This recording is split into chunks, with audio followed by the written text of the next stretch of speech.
artist Taina? Yes, I met her at Sammy's video shoot.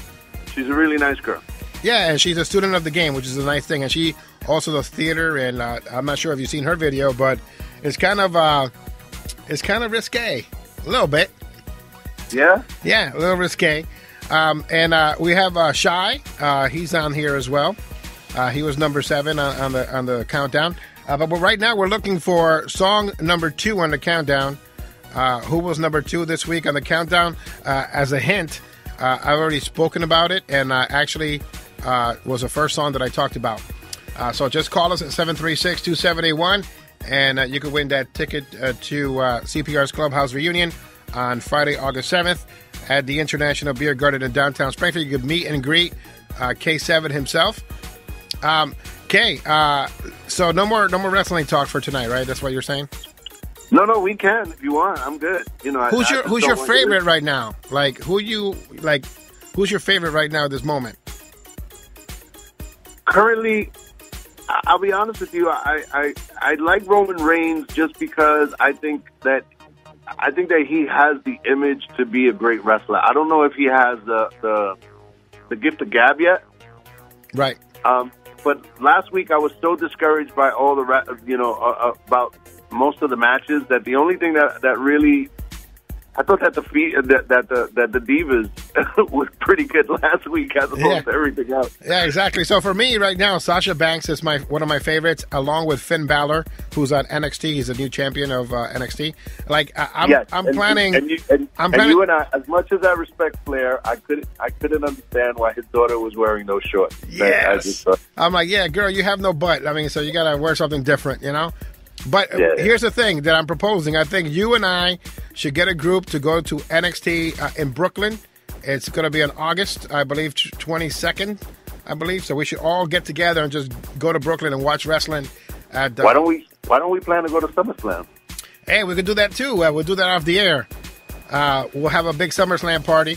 You know, not literally, but you know, we'll go and get tickets for SummerSlam. That'd be great. But you know, I would like that. You got to see NXT because I like Kevin Owens. You know, Kevin Owens is really good. I'm afraid of. I think that he could be a great villain in WWE. I just don't want them to like water down his storyline too quickly. I think that the better that they make the more vicious that they make him, the longer that his trajectory will be. Personally. Now, you said you were working with Jay Allen's for new music. So, of course, I'm going to get it first. So I'm not worried about that. But when is the release for some of these songs? The Jay Allen stuff will be really soon. Really soon, extremely soon. I have a couple of projects in the work. The project that I've been working on the longest is currently almost done. So I started doing something with Jay Allen, and then the stuff that I started doing with Jay started picking up so quickly. I started doing I was doing more K7 stuff with Jay Allen, and then I was doing a total freestyle dance stuff. It was my other project, and then I came to Jay with an idea for a freestyle track, and we just started another project on top of well, the other thing. Can you please concentrate and finish one so I can play something? Well, you are always my A&R person, so you get to hear them before they do, before your listeners do, and I know that you've heard a few that you really like. Yes, so far, so. There's a particular one. The one. Can I talk about that song? Yeah, you can talk about it. There's a song that you sent me. And it's a song with you and George Lamont. And, man, I choked up. I teared up. It's a song for a mother. Now, don't say what it's about. Don't say what it's for. You told me to talk about it. But I won't tell you what the storyline is in the song. But, man, it just choked me up. And you guys together, together. Someone got mad at me because I let you hear it and I didn't let them hear it. And they called me up and let me have it. They go, yo, can I hear the track that you play, Jose? And I was like, I can't do that yet. I just hope that that's the first song that you release, because it's just amazing. And listening to it in the car over and over again, and just you and George Lamont together sound really, really good. You guys are just great together. It's just peanut butter and jelly right there. He's I think that I call him the king for that reason and many more. He's a good friend. He's someone who I respect and I cherish. Hey, so let me ask you real quick, two very important questions, and I'll let you go. Now, he wrote something, and he's a very quiet man, very humble. I've never seen him get into beef with anybody, but he wrote something on Facebook in regards to social media and stuff like that, and people that are faking the funk and freestyle. What do you think that was about? To be honest with you, I don't know. George is very he's very quiet about things, but when things bother him, or when he sees something that he deems to be wrong, he will tell you exactly how it is when it is. And I think on that particular day, he saw something that he might not have liked, and he might have felt it was unfair, and I think he needed to voice his opinion. But I don't try to push the issue or ask him, because if it were me, he would surely let me know. Well, I'm glad it wasn't you then. Yeah, so. Well, if he ever wants some time to talk about it on the radio, tell him to call me. As a matter of fact, I got to set up something with George Lamont, because he's the only one that I've never interviewed. I don't know why. Listen, if you like the Mama track, there's some stuff that I know that George is doing that is going to knock everybody out. I know George has been cooking a lot of good music in the studio, and I know that he's coming with something really, really good for the fans. So, all right, there's a lot of music coming out from not only the new schoolers, but some of the more classic freestyle artists, and hopefully you guys will be happy with what we do, and I'm knocking on wood as I speak, hoping that all of you guys like it, So one more question, and I'll let you go. Very, very hard question. I don't want you to feel disrespected, and just I hope that you can bear with me. Would you buy a house from Johnny O? Would I buy a house from Johnny O? I'm just saying. I see he's a realtor now, so I'm just like. Oh, wow. You don't have to answer that. I'm just kidding. I just saw that he's a realtor now, so I'm like, wow.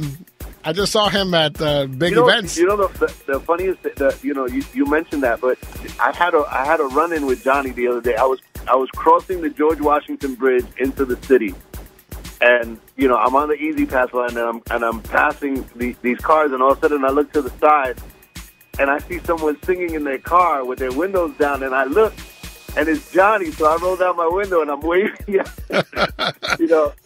Man. But would I? No. Let me answer that. Would I buy a house from Johnny? I mean, if you're looking for swampland in Florida, you know what I mean.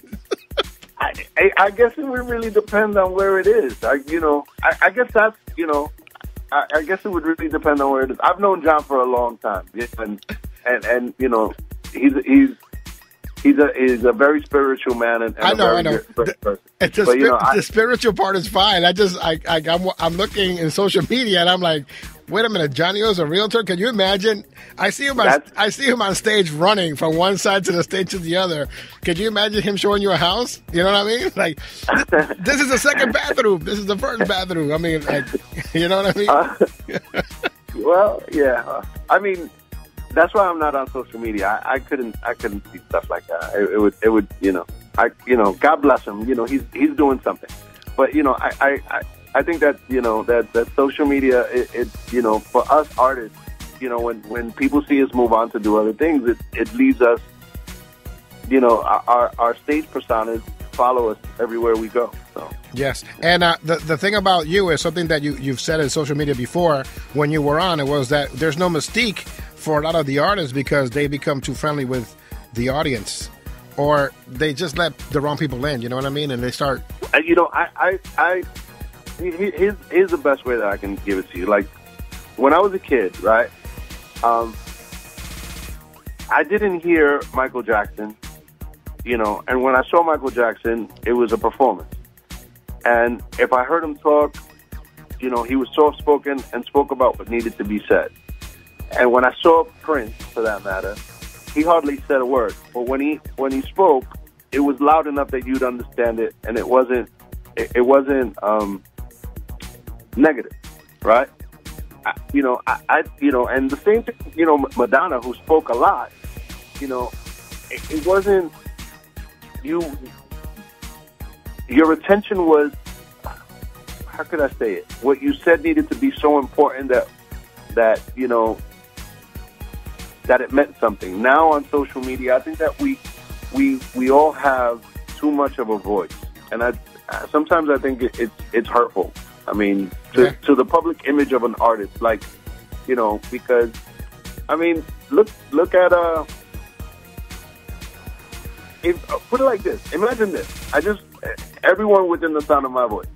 If you never saw Kim Kardashian speak, and I'm not trying to diss Kim, but it's just an example. If you never heard Kim Kardashian speak, and all you saw her do was her work, her modeling work, you know, and not the video, the modeling work, you would look at her like, wow, she's one of the most beautiful women in the world.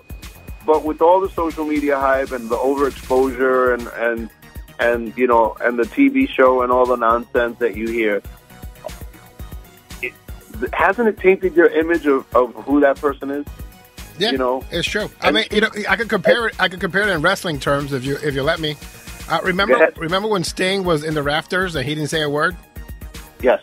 Remember how everybody tuned in every week and they were like, I got to see what he's going to do next. He's just not saying anything, you know, like crazy, right? And then he started talking, and by the time he ended up joining the NWO, you know, Red and Black, you were like, I don't want to see this guy anymore. You know what I mean? Yeah, you lose your interest. There's a mystique, you know, like artists that you don't know about, artists that you hear little about, you want to know more about, and artists that you hear about all the time make you, you know, it's overexposure, and you know, it happens to all of us, and you know, I think that your shelf life with social media is a lot faster than it was when we didn't have it. You get what I mean? I do, because you know, I didn't know the personal lives of many of the artists. Now I do, and you know, and I was like, oh man, that guy's a piece of crap, and I love his music, you know. So it tends to cross the line between, you know, wanting to support them and not wanting to support them, you know, because they let all that garbage out into the open, and everybody gets to know how their life is, you know. I know who pays their child support, who doesn't. I don't need to know that, you know what I mean? But in social media, you know, it's out there. I shy away from it, and the people that run my social media, I tell them that I don't want to.